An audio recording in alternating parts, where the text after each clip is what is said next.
जय जगन्नाथ। जय जगन्नाथ बंधुगण, आपण मानंकु श्री जगन्नाथ वैदिक ज्योतिष कार्यालय को पुनः स्वागत।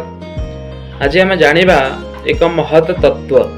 कौन से महत तत्व ना हमर जो महाप्रसाद भगवान चारि क्षेत्र मध्य पूरी शंखनाभि क्षेत्र जो शंख क्षेत्र पूरी रहिचंती से क्षेत्र महिमा मध्य अनेक आपण शुणिथिबे एवं तत्सहित भगवान जगन्नाथंकर मध्य गुण गारिमा इत्यादि मध्य आपण निश्चित भाव शुणिथिबे।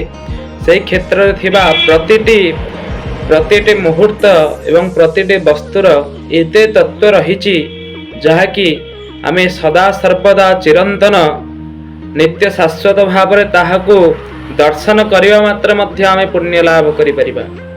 बुझि पारिले ना जे मु कहिबार तत्व भगवान जगन्नाथंग मध्य जेपरि भाव दर्शन मात्र के सर्व पाप क्षय से क्षेत्र रे पाद देवा मात्र जेमिति सर्व पाप क्षय सेही परि भाव जो भगवान जगन्नाथंकर अधर चुंबित महाप्रसाद कैवल्यत्व प्राप्त होई थाए विमलांग ठारे सेही महाप्रसाद मध्य भक्षण द्वारा आमर सकल दोष सकल पाप मध्य क्षय हबार संभावना रही एवं से महाप्रसादर एते गुणगारिमा एवं एते तत्व रही जहाँकि विभिन्न प्रकार शास्त्रीय मत अनुजाई से महाप्रसाद केउथिरे मध्य ना शुष्क हेले मध्य सुखिलारे मध्य मारा नहीं एवं कौनसी गोटिए ग्राम रु अन्य ग्राम को आमे जदि कौनसी वस्तु साहाय्य नेउचे ताहले मध्य ताहा मध्य केबे मारा होई परिबनी जेहेतु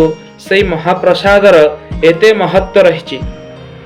नीलाद्रि महोदय गोटिए पुस्तक अछि जे कि जगन्नाथंकर समस्त प्रकार वेश इत्यादि मध्य वर्णित होइछि।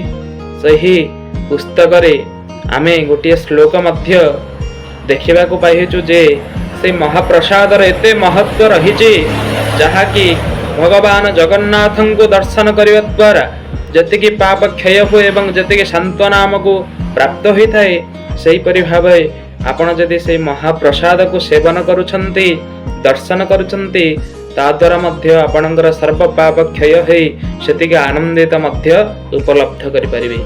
किंतु मो कहिबार तात्पर्य जे महाप्रसादर मूल्य अतुलनीय अटे काहेकि ना शास्त्रीय मत मध्य रहुछि शुष्कं परियुषितं वापि नितं वा दूरदेशतः कुकुरस्य मुखाद् भ्रष्टं तदन्नं पापन महत्। कोण आर अर्थम बुझिबा। शुष्कं परियुषितं वापि शुष्क अर्थात सुखिला महाप्रसाद यदि सुखी जाए ताले से कौन हो जाए निर्माल्य परिणत हो जाए। निर्माल्यत्व आम मध्य कैवल्य जहाको आमे कहबा सही कैवल्य खाइबा बा सेवन करने द्वारा भगवान जगन्नाथंकर मध्य देख दर्शन मध्य आम पाई पारछे। परियुषितं वापि नितं वा दूरदेशत कौन सी प्रकार गोटे जदि गड़ी जाइछि जदि महाप्रसादटी दूषित हो जाइछि बा बासी हो जाइछि ताक मध्य आम श्रवण माने भोजन करि पारछे सेवन करि पारछे जद्वारा आम मध्य भगवानंकर श्रेष्ठ भाव कैवल्यत्व मध्य प्राप्त करि पारछे। नितम बा दूरदेशत गोटे ग्राम जदि आ गोटे ग्राम को मध्य आम नौचे ताले से महाप्रसाद मध्य कौन सी प्रकार मारा नहीं कहीं से कैवल्यत्व प्राप्त हो जाइछि।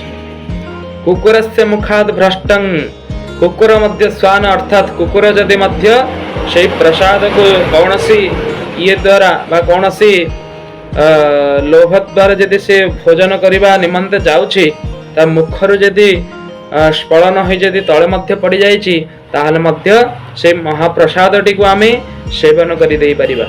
कुकुरस्य मुखाद्भ्रष्टं तदन्नं पापन महत् सही अन्न को कौन सी प्रकार पाप कौन सी प्रकार माने दोष लागे नहीं कहीं भगवानंकर जेतले अधर चुंबित हो जाए से महाप्रसाद जगन्नाथंकर नाम जेतेबेले नैवेद्य इत्यादि समर्पण विधि करा जाय थाए एवं भगवती विमलांग ठारे जे श्रीक्षेत्र राजेश्वरी विमलांग ठारे जेतेबेले तांको समर्पण करा जाय थाए सेतेबेले ताहार विभिन्न प्रकार जो आमर पाक करिबा समय दोष मध्य व्यपहन हो जाय थाए।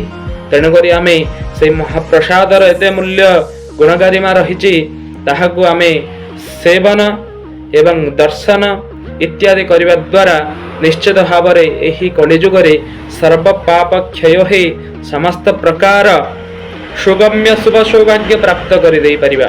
ଜୟ ଜଗନ୍ନାଥ, ଜୟ ଜଗନ୍ନାଥ। ଆପଣମାନଙ୍କୁ ସମସ୍ତଙ୍କୁ ଅନୁରୋଧ ଯେ ସମସ୍ତେ ଆମେ ଭଗବାନ ଜଗନ୍ନାଥଙ୍କ ପ୍ରତି ଦିଗଦର୍ଶନ ରଖି ଭଗବାନଙ୍କର ସୁଖ ସୌଭାଗ୍ୟ